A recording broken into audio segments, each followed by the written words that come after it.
نبی کی زبان سے نکلتی ہے تو دعوت و ہدایت بن جاتی ہے۔ خطابت جب واعظ کی زبان سے نکلی تو نصیحت و موعظت بن گئی۔ جب مجاہد نے اسے اپنا نعرہ بنایا تو انقلاب بن گئی، اور جب کسی لیڈر یا قائد نے اپنایا تو ترانہ سیاست بن گئی۔ الغرض خطابت نے ہر زمانے کے اندر الگ الگ رنگ و روپ میں اپنا جوہر دکھلایا ہے۔ شاعر کہتا ہے، خطابت وجد میں آئے تو پھر ہتھیار بن جائے، خطابت وجد میں آئے تو پھر ہتھیار بن جائے، کبھی نیزہ کبھی خنجر تو کبھی تلوار بن جائے۔ خطابت کی گلفشانی مسلم ہے ہر زمانے میں، یہ نجاشی کے آگے جعفر طیار بن جائے۔ عزیزان گرامی، تو آئیے اسی خطابت کا ایک نمونہ ملاحظہ کرنے کے لیے میں دعوت خطاب دیتا ہوں اس بزم کے پہلے مقرر واعظ شیریں بیاں فضیلت الشیخ حافظ منظور احمد صاحب سلفی امام و خطیب مسجد گونڈہ کرنول کو کہ وہ تشریف لائے اور اپنی خطابت کے جوہر دکھلائے۔ جانب ہم ادباً گزارش کرتے ہیں کہ تشریف لائے، اور جو بالکل آخر کنارے بیٹھے ہوئے ہیں ان سے بھی ادباً گزارش کرتے ہیں کہ سامنے بالکل کرسیاں خالی ہیں، آپ تشریف لائیں۔ ونعوذ بالله من شرور أنفسنا ومن سيئات أعمالنا، من يهده الله فلا مضل له ومن يضلله فلا هادي له، وأشهد أن لا إله إلا الله وحده لا شريك له، وأشهد أن محمدا عبده ورسوله أرسله بالحق بشيرا ونذيرا. أما بعد، فإن خير الحديث كتاب الله، وخير الهدي هدي محمد صلى الله عليه وسلم، وشر الأمور محدثاتها، وكل محدثة بدعة، وكل بدعة ضلالة، وكل ضلالة في النار. فأعوذ بالله السميع العليم من الشيطان الرجيم. بسم الله الرحمن الرحيم. واعتصموا بحبل الله جميعا ولا تفرقوا. تمام قسم کبریائی اور بڑائی اسی اللہ وحدہ لا شریک کے لیے لائق اور زیبا ہے، جو تمام جہانوں کا مربی و پالنہار ہے۔ درود و سلام نازل ہو تمام انبیاء علیہ الصلاۃ والسلام پر، خصوصاً میرے اور آپ کے نبی تاجدار مدینہ حضرت جناب محمد رسول اللہ صلی اللہ علیہ وسلم پر۔ محترم حضرات، جیسا کہ آپ حضرات جانتے ہیں، یہ آج کا جو جلسہ منعقد کیا گیا ہے، سب سے پہلے میں ہمارے اس جلسے کے جو صدر ہیں میں ان کا اور جو علماء کرام ہیں ان سب کے استقبال کرتا ہوں، اور میں دعا کرتا ہوں کہ اللہ تعالی ہمارے اس بیٹھنے کو قبول فرمائے۔ محترم حضرات، یہ جو جلسہ رکھا گیا ہے جس کا جو عنوان ہے تحفظ شریعت اور اتحاد ملت، اتحاد امت، تو انشاءاللہ العزیز علماء کرام جو بیٹھے ہوئے ہیں آپ کے سامنے، شریعت کی کیسے حفاظت کی جاتی ہے، تحفظ شریعت کیسے ہو سکتا ہے، انشاءاللہ وہ آپ کے سامنے رکھیں گے۔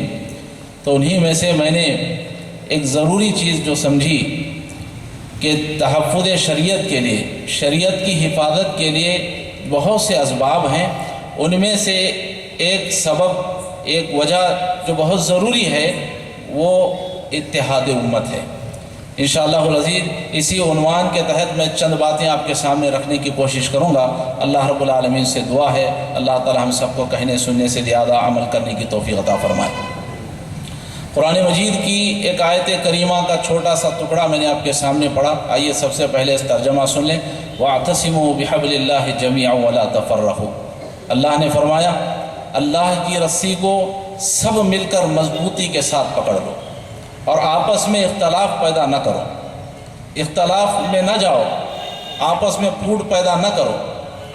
محترم حضرات، جو اسلام جس پر ہم چلتے ہیں، اسلام کے اندر کئی عبادتیں ایسی ہیں جو ہمیں اتحاد کا سبق دیتی ہیں، اتحاد کا درس دیتی ہیں، لیکن افسوس ہم نے ان درس سے نصیحت حاصل نہیں کی اور اتحاد پر نہیں ہے۔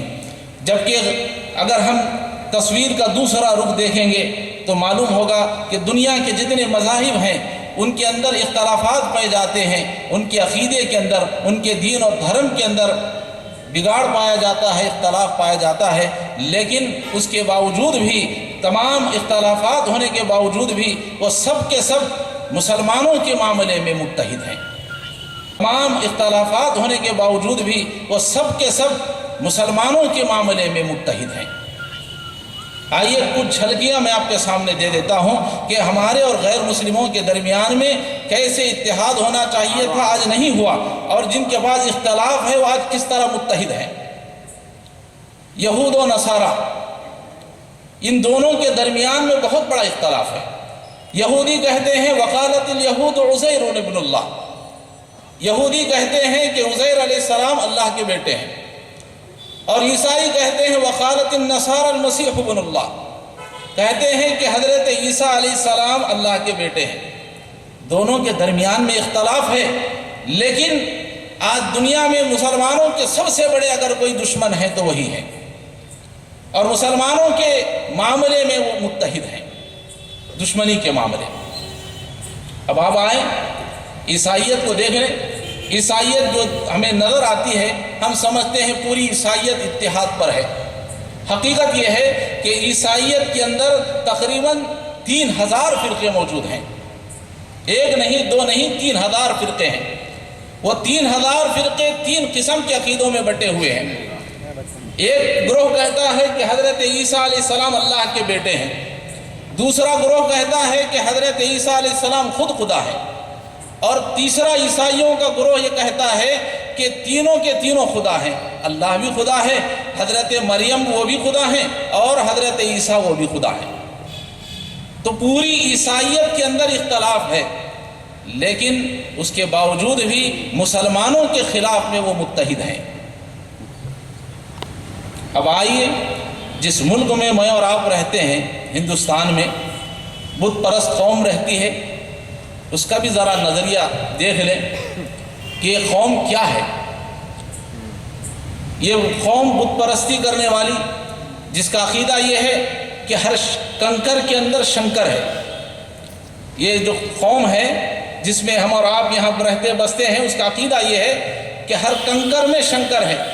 اور آپ کے علم کے لیے میں بتا دوں، تقریباً اس بت پرست قوم کے اندر 6000 سے زیادہ فرقے موجود ہیں، ایک نہیں دو نہیں 10 نہیں 20 نہیں، 6000 فرقے موجود ہیں۔ الگ الگ قسم کے لوگ ہیں، کوئی درخت کی پوجا کر رہا ہے، کوئی زمین کی کر رہا ہے، کوئی سورج کی کر رہا ہے، کوئی چاند کی ہے، کوئی الگ الگ قسم سے لوگ پرستش کرتے ہیں، لیکن مسلمان کے معاملے میں وہ سب متحد ہیں۔ مسلمانوں کے خلاف جب کوئی بات آتی ہے تو سب ایک ہیں۔ تو میں نے ایک چھوٹا سا ایک مختصر سا نمونہ آپ کے سامنے رکھا ہے کہ کس طرح سے غیر مسلم ان کے عقیدوں کے اندر، ان کے دین و دھرم کے اندر اختلافات ہیں، لیکن اس کے باوجود بھی یہ تمام کے تمام مسلمانوں کے خلاف شدت پسندی کو اختیار کرتے ہیں۔ یہ میں نہیں کہہ رہا ہوں، اللہ نے خود قرآن مجید میں فرمایا لَتَجِدَنَّ أَشَدَّ النَّاسِ عَدَاوَةً لِلَّذِينَ آمَنُوا الْيَهُودَ وَالَّذِينَ أَشْرَكُوا۔ اللہ نے فرمایا ایمان والوں کے سب سے زیادہ کٹر دشمن اگر کوئی سرزمین پر ہیں تو فرمایا کہ وہ یہود ہیں، مشرکین ہیں۔ محترم حضرات، معلوم یہ ہوا کہ جتنے غیر مسلم ہیں ان کے درمیان میں سب اختلاف پایا جاتا ہے، لیکن وہ مسلمانوں کے مقابلے میں متحد ہیں۔ اب آئیے اب ہم اپنا جائزہ لے لیتے ہیں مسلمانوں کا، اسلام کا۔ اسلام ایک اتنا پیارا مذہب ہے جس کے ہر گوشے گوشے کے اندر اتحاد کا درس دیا گیا۔ کئی عبادتیں ایسی ہیں جس میں اتحاد کا درس دیا گیا، ان کے جتنے مذاہب ہیں اس میں اتحاد کا درس نہیں ہے، لیکن پھر بھی وہ لوگ متحد ہیں۔ ہماری کئی عبادتوں کے اندر، کئی ارکان کے اندر اتحاد کا درس ہے، لیکن افسوس آج پھر بھی مسلمانوں کے درمیان میں اتحاد نہیں ہے۔ آپ کہیں گے کیسے؟ آئیے دیکھ لیتے ہیں۔ نماز یہ دین کا ایک بہت بڑا ستون ہے، جہاں یہ دین کا ستون ہے وہیں پر یہ اتحاد کا ایک بہت بڑا مرکز بھی ہے۔ ہم کیا سمجھتے ہیں نماز جا کر کے مسجد میں پڑھ لیے واپس آ گئے بس ہم نے حق ادا کر لیا؟ نہیں، اللہ رب العالمین نے، اس کے نبی نے وہاں پر ایک بہت بڑی حکمت رکھی ہے، وہ حکمت ہے اتحاد کی۔ اللہ کے نبی جناب محمد رسول اللہ صلی اللہ علیہ وسلم نے ایک حدیث میں بیان فرمایا، کہا کہ جو شخص جماعت کے ساتھ نماز پڑھتا ہے، اس کی نماز تنہا نماز پڑھنے والے آدمی کی نماز سے 27 درجے زیادہ ثواب رکھتی ہے۔ اللہ اکبر! ذرا سوچیں، یہ ایک آدمی یہاں کھڑے ہو کر وہ بھی نماز پڑھ رہا ہے، اور ایک آدمی جماعت کے ساتھ نماز پڑھ رہا ہے، اس کا بھی اتنا ہی ثواب ہونا چاہیے تھا، اس کا بھی اتنا ہی ثواب ہونا چاہیے تھا۔ لیکن آخر کیا بات ہے کہ گھر میں پڑھنے والے آدمی کو، اکیلے پڑھنے والی آدمی کو نماز کا ایک ہی ثواب دیا جا رہا ہے، اور وہی آدمی اسی نماز کو جب جماعت کے ساتھ پڑھتا ہے تو کہا گیا کہ 27 درجے اسے ثواب زیادہ ملتا ہے۔ کیوں کہا گیا؟ اس کے پیچھے حکمت یہی ہے کہ آدمی باقاعدہ جماعت اتحاد کے ساتھ نماز پڑھتا ہے، اس کی وجہ سے اس آدمی کا ثواب زیادہ بتلایا گیا۔ اب آپ اور آئیں، روزہ ہے، روزے کے اندر بھی اتحاد کا ثبوت ہے۔ آپ کبھی سنے ہیں کہ بعض مسلمان ایسے ہیں کہ فجر کی اذان ہونے سے پہلے، فجر کی اذان ہو گئی، فجر کی نماز بھی پڑھ لی، اس کے بعد سحری کر رہے ہیں؟ کبھی آپ نے سنا ہے؟ کبھی آپ نے سنا ہے کہ کچھ مسلمان عصر کی اذان ہونے کے ساتھ ہی یا نماز ہونے کے ساتھ ہی انہوں نے روزہ کھول لیا؟ کبھی آپ نے سنا ہے؟ آپ نے کبھی نہیں سنا ہوگا۔ جتنے مسلمان ہیں وہ فجر کی اذان کے پہلے ہونے سے پہلے روزے کی نیت کر لیتے ہیں، سحری کر کے فارغ ہو جاتے ہیں، وہاں سے ان کا روزہ شروع ہو جاتا ہے۔ دنیا کے تمام مسلمانوں کا یہ اتحاد ہے۔ اور جب روزہ کھولنے کا وقت آتا ہے، جیسے ہی مغرب کی اذان کا غروب آفتاب ہوتا ہے، دنیا کے تمام مسلمان اس کے وقت کے مطابق اتحاد کے ساتھ، کوئی ایسا نہیں کہ 1 گھنٹہ پہلے اس نے روزہ کھول لیا ہو، عصر کے بعد کھول لیا ہو، تمام مسلمان متحد ہو کر کے اسی وقت میں روزہ کھولتے ہیں۔ یہ اتحاد کی دلیل ہے۔ اب آپ اس کے بعد حج کو دیکھ لیجیے، یہ بھی اسلام کا ایک بہت بڑا رکن ہے اور اتحاد کا بہت بڑا مرکز ہے۔ آپ دیکھیں گے کوئی گورا بھی جاتا ہے، کالا بھی جاتا ہے، امیر بھی جاتا ہے، غریب بھی جاتا ہے، بادشاہ بھی جاتا ہے، فقیر بھی جاتا ہے، دنیا کے کئی قسم کے لوگ حج کرنے کے لیے، کعبۃ اللہ کے طواف کے لیے وہاں پہنچتے ہیں۔ تو محترم حضرات، جب آپ دیکھیں گے تو وہاں تصویر یہ نظر آتی ہے، گورا بھی ہے، کالا بھی ہے، مالدار بھی ہے، غریب بھی ہے، لیکن سب کے سب ایک ہی سفید لباس میں کھڑے ہوئے ہیں۔ کیا یہ اتحاد کا درس نہیں ہے؟ اتنے اتحاد کے کئی دروس اسلام کے اندر ہیں، اس کے باوجود بھی مسلمان متحد نہیں ہیں۔ اسی لیے کسی شاعر نے کہا تھا، منفیات ایک ہے اس قوم کی، نقصان بھی ایک، منفیات ایک ہے اس قوم کی، نقصان بھی ایک ہے ان کا نبی، دین بھی، ایمان بھی ایک، حرم پاک بھی، اللہ بھی، قرآن بھی ایک، کچھ بڑی بات تھی ہوتے جو مسلمان بھی ایک۔ مسلمانوں کا اللہ ایک ہے، رسول ایک ہے، دین ایک ہے، کعبہ ایک ہے، قرآن ایک ہے، اس کے باوجود بھی مسلمان بٹے ہوئے ہیں۔ یہ کتنے بڑے افسوس کی بات ہے۔ غیر مسلموں کے درمیان میں اختلاف ہے، لیکن وہ مسلمانوں کے معاملے میں متحد ہیں۔ مسلمان پورا کا پورا اسلام اتحاد کی دعوت دیتا ہے، لیکن افسوس مسلمان متحد نہیں ہیں۔ محترم حضرات، آخری کچھ باتیں، چونکہ وقت میرا ختم کے قریب ہے، مختصر 2-4 باتیں بیان کر کے اپنی بات کو میں ختم کر دیتا ہوں۔ اللہ کے لیے اپنے درمیان سے اختلافات کو ختم کر دیں، چاہے وہ شیعہ سنی کا معاملہ ہو، جماعتوں کا معاملہ ہو، اہل حدیث ہو، تبلیغی ہو، حنفی ہو، شافعی ہو، مالکی ہو، جتنے بھی اختلافات ہیں اسے اپنے گھروں تک رکھیں، اسے باہر نہ لائیں۔ اس سے بڑے نقصانات ہوئے۔ ایک نقصان جو قرآن اور حدیث کی روشنی میں اللہ کے اور اس کے رسول نے بیان فرمایا وہ یہ، اللہ نے فرمایا وَأَطِيعُوا اللَّهَ وَأَطِيعُوا الرَّسُولَ وَلَا تَنَازَعُوا فَتَفْشَلُوا وَتَذْهَبَ رِيحُكُمْ۔ اطاعت کرو اللہ کی اور اس کے رسول کی، اگر تم درمیان میں اختلاف کرتے رہے تو یاد رکھو تمہاری ہوا اکھاڑ دی جائے گی، تم بے وزن ہو جائے گے، تمہارا کوئی ویٹ باقی نہیں رہے گا۔ آج دنیا میں کتنے مسلمان ہیں آج ان کا کوئی وقار نہیں، کوئی وزن نہیں ہے۔ آج کوئی آدمی رڈی ہو یا فلاں ہو، اگر اسے MLA کی سیٹ چاہیے، MP کی سیٹ چاہیے، سینہ ٹھوک کر کے لا کر کے اس سیٹ کو لے آتا ہے۔ لیکن مسلمان اگر اس کو سیٹ کو چاہتا ہے تو اسے بھکاری کی طرح، فقیر کی طرح ہاتھ پھیلا کر کے مانگنا پڑتا ہے۔ کیوں؟ اس لیے کہ ہم نے اپنا وقار گما دیا، اپنا وزن گما دیا۔ کیوں؟ اس لیے کہ ہمارے درمیان میں اختلاف ہے۔ اللہ کے نبی صلی اللہ علیہ وسلم کی وہ حدیث مجھے یاد آتی ہے۔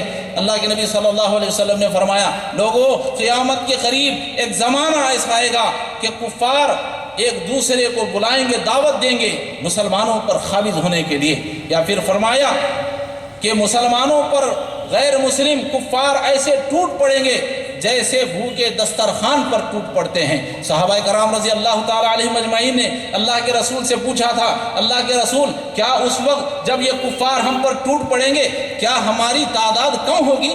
کیا ہم کم ہوں گے؟ نبی نے فرمایا نہیں، تم بہت ہوگے، کثرت کے ساتھ ہوگے۔ آج پوری ہندوستان، پوری دنیا کے اندر دیکھیں کتنے مسلمان ہیں، لیکن افسوس، نبی نے فرمایا تمہارا کوئی ویٹ نہیں ہوگا۔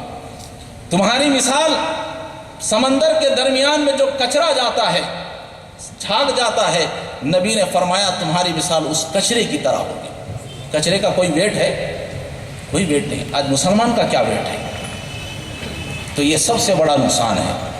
اور اگر اس اختلاف کو ایسے ہی رکھا جائے گا تو دوسرا نقصان یہ ہوگا کہ ہم آپس میں ایک دوسرے سے لڑ کر کے اپنا جان بھی قربان کرنا پڑے گا، مال کو بھی نقصان ہوگا، جان و مال دونوں کو نقصان ہوگا۔ اللہ کے لیے اختلاف سے بچ جائیں۔ آپ دیکھیں گے تاریخ اٹھا کر کے، اللہ نے قرآن مجید میں بھی فرمایا وَلَقَدْ صَدَقَكُمُ اللَّهُ وَعْدَهُ إِذْ تَحُسُّونَهُم بِإِذْنِهِ حَتَّى إِذَا فَشِلْتُمْ وَتَنَازَعْتُمْ۔ محترم حضرات، اگر اختلاف ایسے ہی چلتا رہا، شیعہ سنی، فلاں مسلک، فلاں مذہب، فلاں مسلک، تو یاد رکھیے اتنا بڑا نقصان ہوگا۔ آپ تاریخ اٹھا کر کے دیکھ لیں، جب مسلمانوں کے درمیان میں اختلاف ہوا تو بہت بڑا جانی نقصان اٹھانا پڑا۔ آپ تاریخ اٹھا کر دیکھ لیں، جنگ جمل کس کے درمیان میں ہوئی؟ کیا کافروں اور مسلمانوں کے درمیان میں؟ نہیں۔ ایک طرف حضرت علی رضی اللہ تعالیٰ عنہ ہیں اور دوسری طرف حضرت عائشہ رضی اللہ تعالیٰ عنہ، دونوں کے درمیان میں جنگ ہوئی۔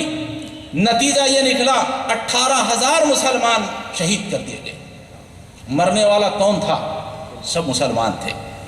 اس کے بعد جنگ صفین ہوئی، حضرت علی رضی اللہ تعالیٰ عنہ اور حضرت معاویہ رضی اللہ تعالیٰ عنہ کے درمیان میں، دونوں مسلمان ہیں۔ نتیجہ کیا نکلا؟ 25,000 مسلمان ایک دوسرے کو مار کر کے ختم ہو گئے۔ اس کے بعد آخری مثال سن 650 ہجری میں بغداد کے اندر جب آپسی اختلاف پیدا ہوا مسلکوں کا، میرا مسلک صحیح ہے، میرا مسلک صحیح ہے، ہمارا امام سب سے افضل ہے، ہمارا امام سب سے افضل ہے، جب ایک دوسرے کے خلاف آ کر کے ٹھہر گئے مسلمان، نتیجہ کیا نکلا؟ نتیجہ یہ نکلا ہلاکو خان نے اس قوم کے اوپر بغداد شہر پر حملہ کیا، اور کچھ لوگ سمجھ رہے تھے کہ شاید ہمارے مذہب کے لوگ بچ جائیں گے، ہمارے مسلک کے لوگ بچ جائیں گے، باقی کے سب ختم ہو جائیں گے۔ لیکن نتیجہ کیا نکلا؟ جب ہلاکو خان جب بغداد کے اندر تاتاری لشکر کو لے کر کے داخل ہوا تو نہ اس نے شیعہ کو چھوڑا، نہ سنی کو چھوڑا، نہ حنبلی کو چھوڑا، نہ مالکی کو چھوڑا، نہ شافعی کو چھوڑا، نہ حنفی کو چھوڑا، نہ اہل حدیث کو چھوڑا، کسی کو نہیں۔ جتنے مسلمان تھے تمام کے تمام کو گاجر اور مولی کی طرح اس نے کاٹ دیا۔ مرنے والوں کی تعداد 20 لاکھ سے زیادہ تھی۔ اللہ اکبر۔ اختلاف کا یہ نتیجہ نکلتا ہے۔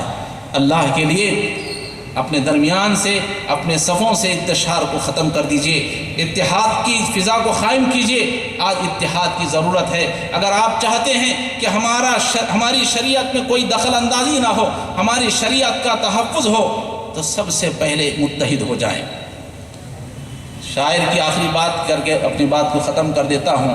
شاعر کہتا ہے، ایک ہو جائیں تو بن سکتے ہیں خورشید مبین، ایک ہو جائیں تو بن سکتے ہیں خورشید مبین، ورنہ ان بکھرے ہوئے تاروں سے کیا بات بنے۔ اللہ رب العالمین سے دعا ہے اللہ تعالی ہم سب کے درمیان میں ایک دوسرے کے ساتھ محبت کا سلوک کرنے کی توفیق عطا فرمائے۔ آپسی جو ہمارے مسلکی جو نفرتیں ہیں اللہ تعالیٰ ہمیں اسے بازو رکھ کر ایک دوسرے کے ساتھ مسلمانوں کی جیسی محبت ہونی چاہیے ایسی محبت ہمارے صفوں کے اندر ہمارے دلوں کے اندر پیدا کرنے کی اللہ ہم سب کو توفیق عطا فرمائے آمین وآخر دعوانا الحمدللہ رب العالمین والسلام علیکم ورحمۃ اللہ وبرکاتہ جن لوگوں نے مجھے تقریر کا موقع دیا ہے میں ان کا شکریہ ادا کرتا ہوں اور دعا کرتا ہوں اللہ تعالیٰ ان کی زندگیوں میں برکت عطا فرمائے السلام علیکم ورحمۃ اللہ